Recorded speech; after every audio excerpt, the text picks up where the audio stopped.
This is Anthony with True Diamond Heart, continuing our short video series on gratitude and the grace of God.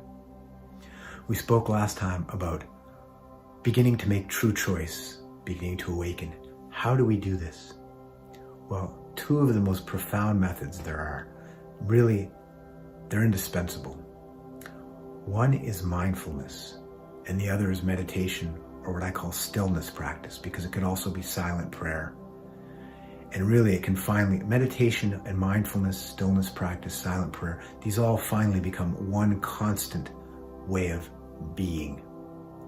What we're doing is we're looking to slowly but surely be, slowly but surely drop the doings and the ideas, the idea-ing and the feel-ing that we've identified as ourselves, so that we can reveal the magnificence of who we really are finally. Although we are also doings and thinkings and feelings, yes. These are secondary and they cannot be the boss if we want to be happy and at peace, if we want to be with gratitude and the grace of God. Now, we will be grateful to the extent we are choosing light, to the extent we are moving into light.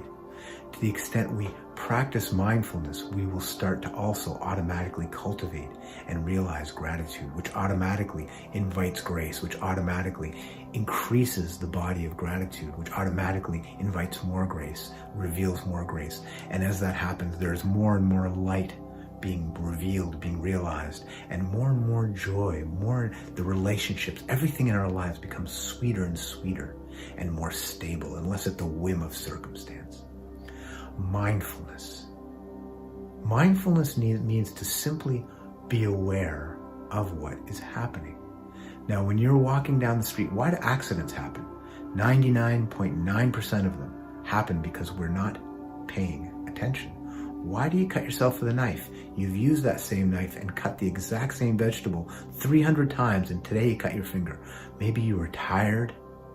Maybe you were thinking about something that happened that you couldn't stop thinking about, and you were distracted, and or the radio was on, and or that something else was happening, and you weren't paying attention. If you're paying attention to the cutting and the knife, single pointed, focused. Now,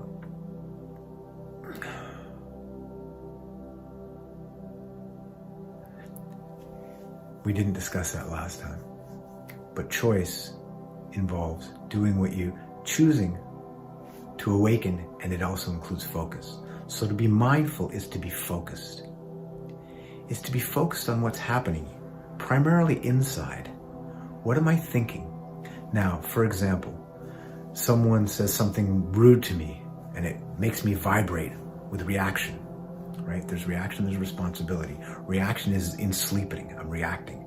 Now, if I'm aware that I'm reacting, then I'm starting to wake up. That's mindfulness. I'm starting to watch myself. What I do is I see myself vibrating.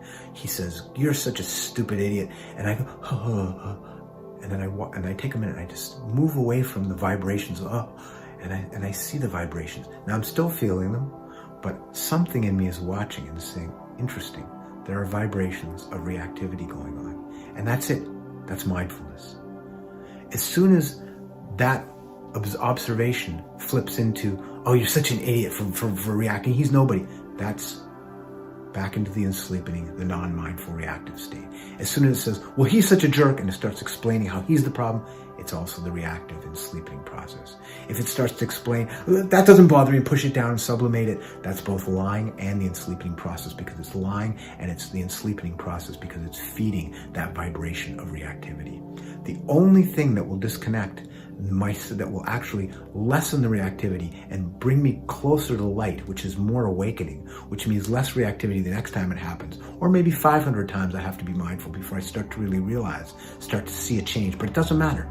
The results are not in your hands. It will happen. You will wake up.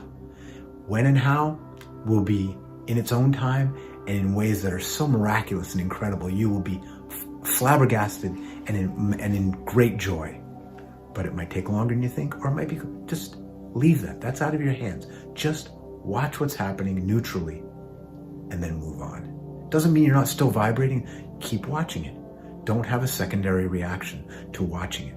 You already have the reaction, or you already have the thought, you're thinking about that boy or that girl, that man or that woman, right? And you're obsessed and you're obsessed and obsessed. And then you just watch the obsession.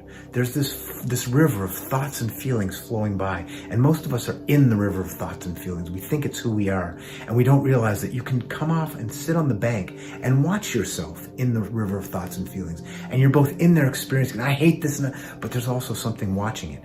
And if it's watching it without judgment, without explanation, without sublimating and pushing it down, without denying it, without projecting it and saying someone else is responsible or some circumstance is responsible. Yes, it may be that someone else is part of it, but they are not responsible for the river of thoughts and feelings inside of you. That's your kingdom, your queendom. You are an adult. And that's a magnificent thing. It's responsibility, the ability to respond with practice, with the enlightening process. That is mindfulness.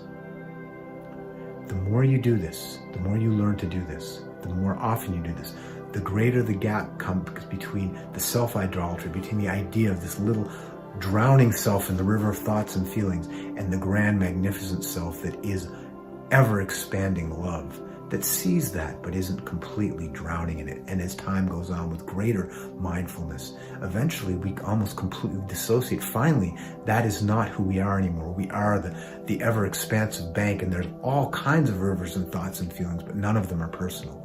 Don't take yourself personally. Watch yourself impersonally. Don't take yourself personally. That's mindfulness.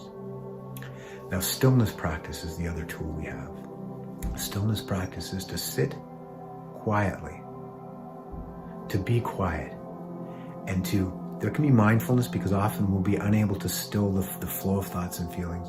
But finally, there are a million techniques. You can look at the True Diamond Heart YouTube library, video library for many techniques and ideas. But the internet and books, the libraries are full of different techniques. Find ones that appeal to you, and then every single day take time to simply be. And to be still, which means internally still, thoughts and feelings calming. Sometimes it's good to have a box at your feet called later. And you just take the thoughts and feelings as they're interfering with your stillness practice. And you take them respectfully and put them in the box called later. You're not fighting, don't fight. Don't fight. That's the energy of the drowning river, right? Don't fight. Don't argue, don't explain. Just gently take them and put them in the box. And if they overwhelm you, just watch them. It's okay.